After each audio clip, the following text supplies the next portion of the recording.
Well, let me tell you about a different kind of experience. The experience I bring to this race. My experience tells me that real change and progress comes not by dividing, but by bringing people together to get things done. Like when I worked with police officers and civil rights advocates to reform a death penalty system that had seen 13 innocent men placed on death row in Illinois.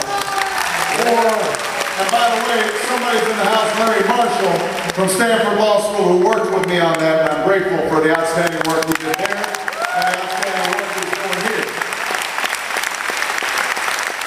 Or when I worked with Republicans and Democrats to expand health care for 150,000 Illinoisans, or put $100 million worth of tax breaks in the pockets of working families who really needed it, instead of tax breaks for folks who didn't need it and weren't even asking for it. That's what my experience tells me. My experience tells me that real change and reform come when we're willing to put the people's interest before the special interests and the partisan interests.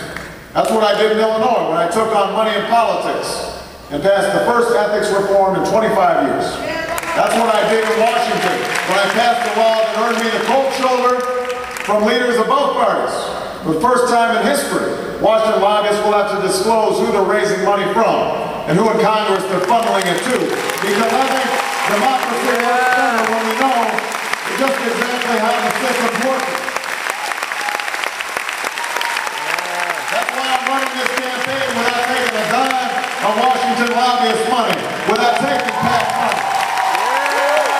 I want to hear your voice loud and clear when I'm making decisions in the White House.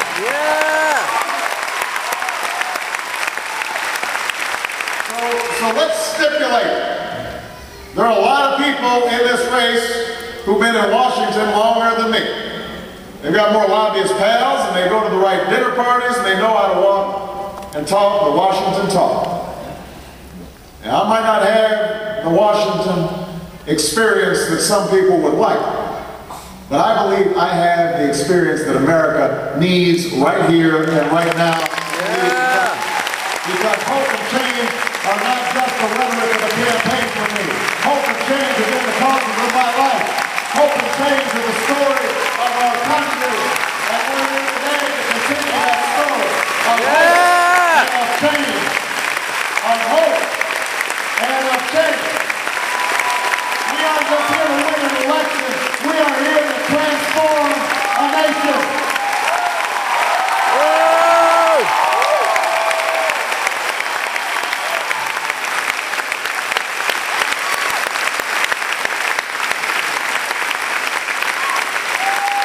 Because that's what we need. We need transformation.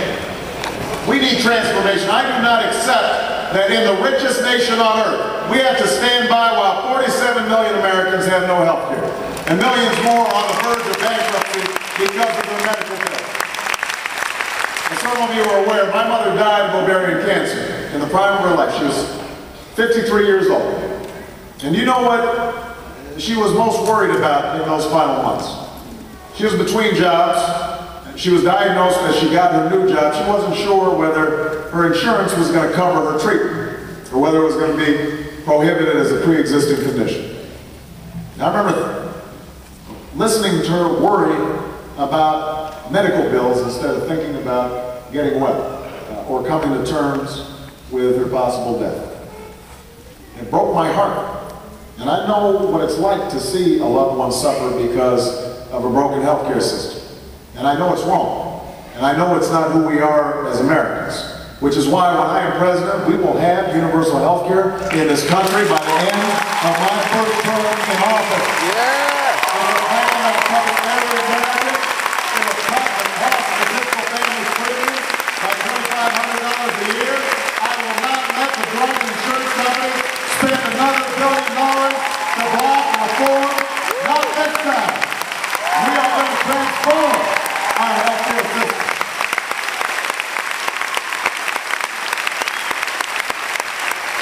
I do not accept that we have to keep sending $800 million a day to hostile nations because of our addiction to foreign oil. The dependency that fuels both sides of the war on terror is melting the polar ice caps in the bargain. I have a plan to raise our fuel efficiency standards on cars, along with a cap on greenhouse gases renewable energy standards of 20%. I didn't just give a speech about fuel efficiency standards here in San Francisco in front of some environmental groups. I went to Detroit. I said it in front of a group of automakers. And I have to admit the room was pretty quiet. But I did it because I don't think we're going to get anywhere in this country by just telling people what they want to hear. I think we need to tell people what they need to hear. I think we need to tell people the truth. I don't think you should expect anything less from the President of the United States. You need to hear the truth.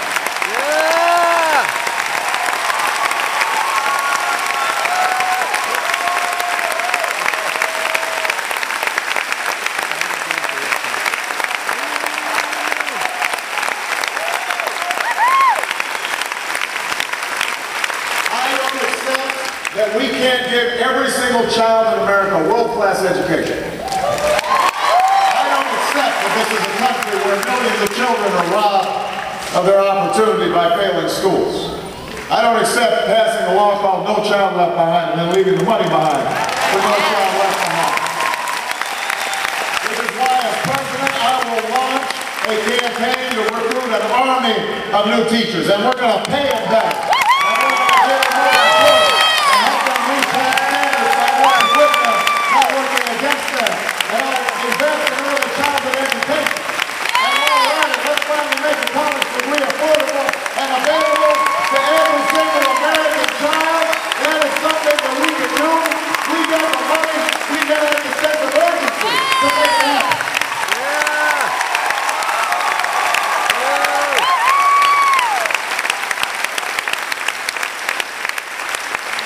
I don't accept that the American dream is a thing of the past. Let's give our workers policies that actually value their work. Let's provide them a living wage. Let's help working women by making sure that caring for a newborn baby isn't a 3-month break, it's paid leave. Let's make sure a mom can stay home with a sick child without getting a pay slip, and can go to work knowing that there's affordable quality child care for her children.